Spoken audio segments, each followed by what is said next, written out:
From No. one family and one state champion to another coach, we'll bring in now another state champion from the Class 2A state champions, Bishop Luers Knights.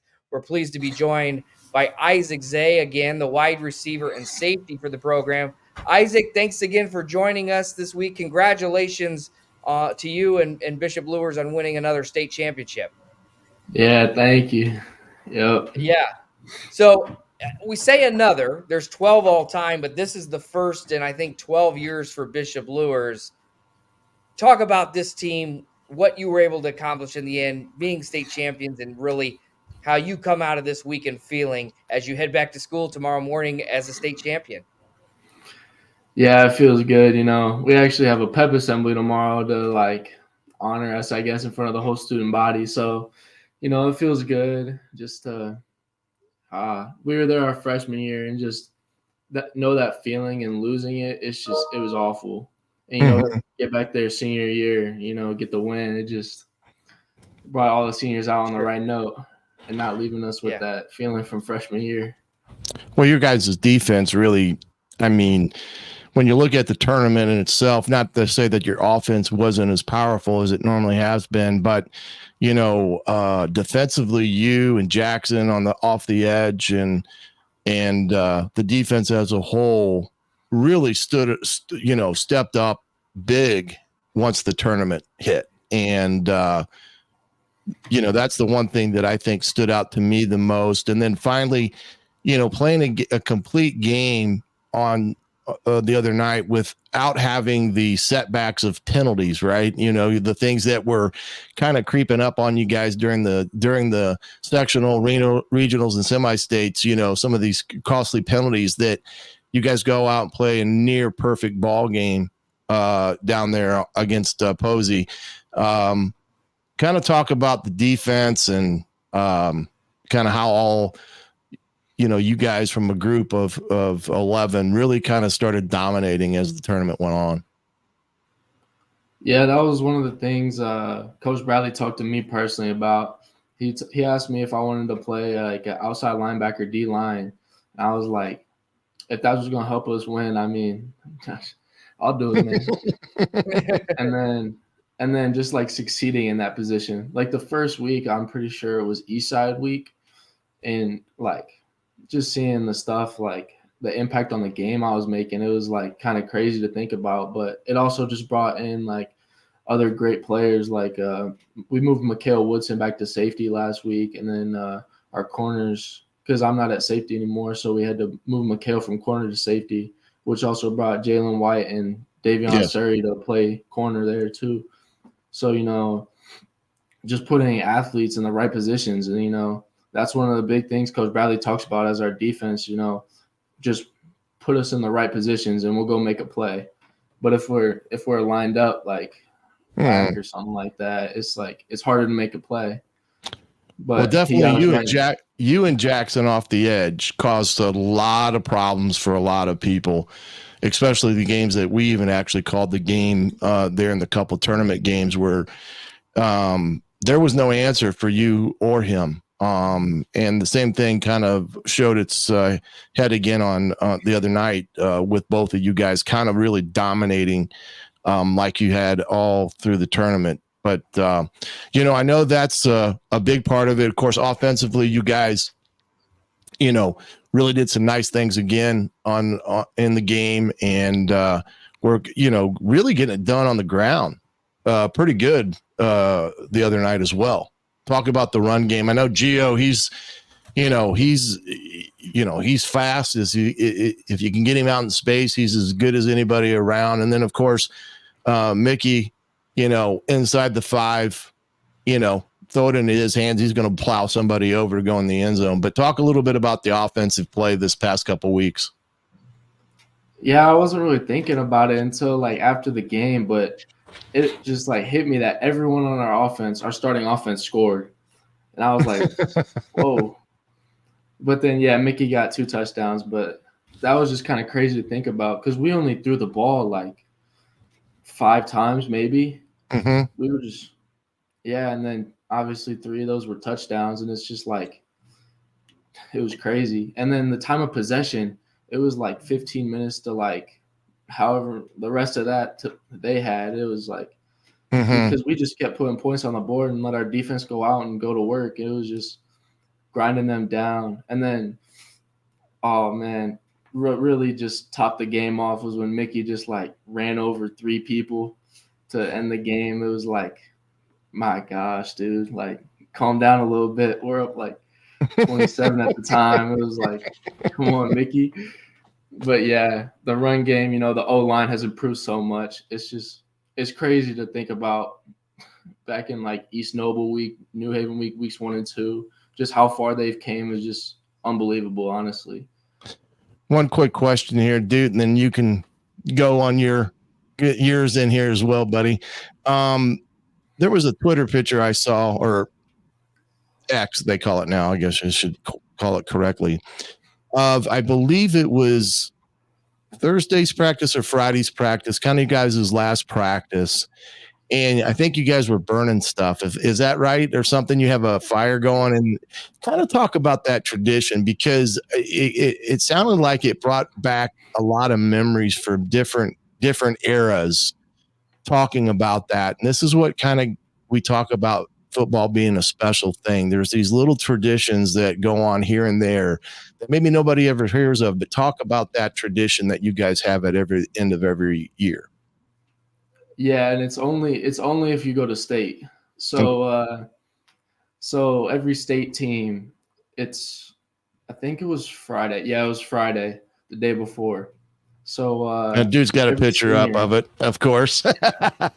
every senior's supposed to bring an item to burn into this fire or whatever. Yeah, T right there. He has his shoes he was gonna burn and a hat. That's a big man right there for everybody. That is a big man. That's a big human being right there.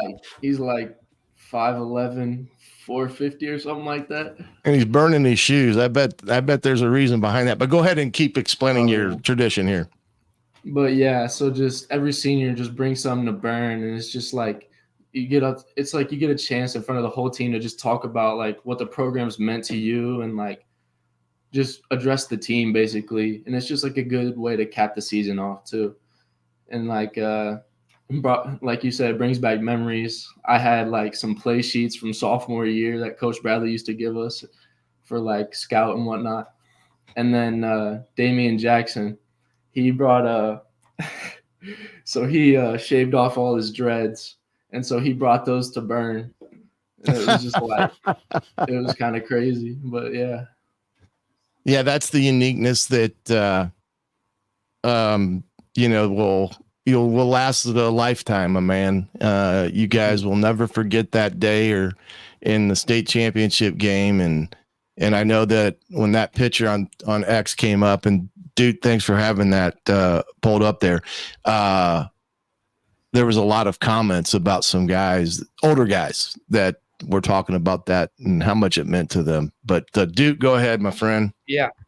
Well, and back to the game at hand, you guys had that pretty well, in the bag, if you will, in the state championship one pretty early on. But coming out of that, listening to a lot of the sound bites that came out in the last couple of days from a lot of the talk about winning it for Coach Lindsey.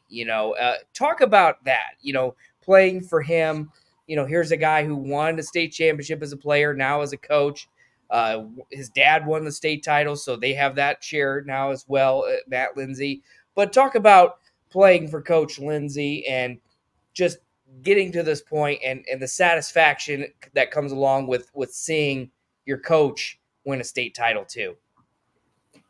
Yeah, before the year, actually, Coach Lindsey brought up some film from the, I think it was 2012 year, when Jalen's senior year, when they won state. Mm-hmm. And he had like their whole highlight reel going. It was just like kind of crazy to look at and be like, we're playing on the same field. We have the same goal, same everything that they had.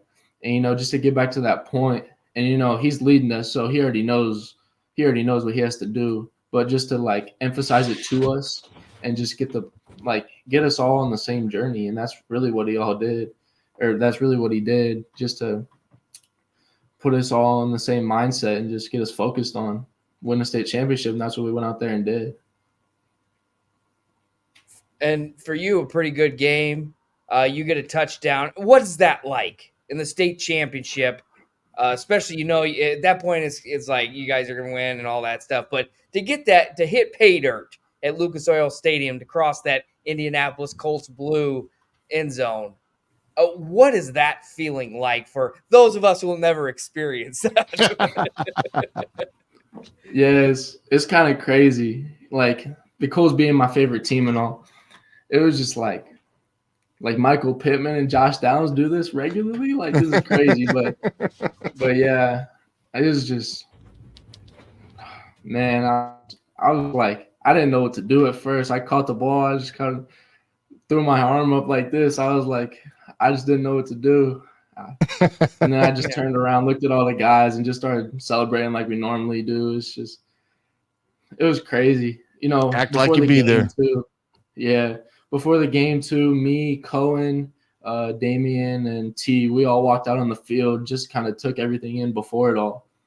And, just like we're in this big stadium, crazy. We're seats about to be filled and all this. It's like, oh my goodness. And it's being my favorite team, like I already said, like it was just crazy. Yeah, you'll never forget it. That's the nice thing about games of that magnitude is that it's a 45-minute game or something to that extent, and but it's a lifetime of memories. And I'm sure that's what Coach Lindsay kind of preached throughout the week about, what this all will culminate in, irregardless of what happened on the field, is the memories that you guys will take from this and this team specifically. And you alluded to it earlier, your road to the state finals wasn't a rosy, easy walk in the cake, so to speak. You alluded to the fact that East Noble and New Haven kind of, spanked you around a little bit prior, the first two games of the season. And then, you guys kind of went about your own way. And I think, dude, you probably, you will, agree with this to that extent, is that here's Luers over here to the side that nobody was really kind of paying attention to. And you guys just kept winning and winning and winning.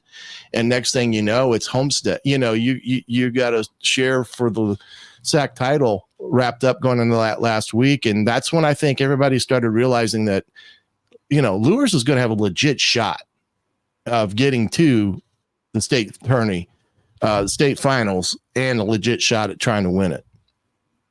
Mm-hmm. Yeah, I mean, those first two games, it was like a wake-up call, honestly. After East Noble, I think they beat us down pretty good. It was kind of crazy just to like the tempo and then like the big physical running backs. Like we weren't prepared for that at all. And that was just kind of crazy to come out and see, honestly. And then East Noble, they just kind of picked us around and stuff like that. Or New Haven, my bad. And they just kind of picked us around, and it was just, yeah, it was a wake-up call. And, that really gave us, like, stuff to look on and just see what we had to improve with. And that's really what helped us. And then that win against Wayne, I think in the third week, it just helped. That really helped the confidence go. And, like, after that, Coach Lindsay was like, we're 0-0. After the first two games, we're 0-0. And that's what really helped with the Wayne game, and that helped with everyone's confidence after that win too. Absolutely. Well, Isaac, we appreciate you joining us tonight. One last thing I wanted to show, we talk about the history and remembering this forever. Forever, if you go back to the Luers page and it says final, your team is the state champion, there's your picture. And so, that's something you can go back. You talk about looking at Jalen Smith highlights from 10 years ago. 10 years from now, you can go back and search on the Bishop Luers football Twitter, and there you are, final 40-3, Bishop Luers, your state champions. That's got to be cool. Your senior year as well. Yeah. And we appreciate you being here with us tonight. I know it's been a busy week and busy weekend, and more adulations tomorrow when you guys have the pep rally at school. And we certainly congratulate you and everybody at Bishop Luers. There's a lot of families in that group as well, a lot of generations that have gone through Luers. And, and you guys have won a lot more state titles than Snyder has. So, it kind of, it's, I could say that as a Snyder grad with a smile on my face, especially since Snyder won this weekend also. But I think it's really great to see that both your teams won, but also too, the team that you guys put out there on the field this year and really proved a lot of the doubters wrong, so to speak, but also proved to each and every one of yourselves that you guys could get the job done. Yeah, faced a lot of adversity, just feels good to come out on top. Now, are you playing basketball? Oh, are you yeah. going to basketball next? Kind of day off tomorrow. Day off and then right into it, right? No, that's the way to do it, my man. That's the way to do it. I was talking with Coach Coffin after the game. It's our basketball coach. He was like, "Yeah, you actually got to be there every day this week to play Saturday." That's true. Like, oh. Yeah. But yeah. Got to get your practices in so it counts. Yep. IHSA is watching your every move. Don't get me started. No, but we appreciate it. Thanks so much for joining us. Congratulations and best of luck to you in basketball season, baseball season, and then life after high school when you graduate from Bishop Luers. Yeah. Thank you guys, man.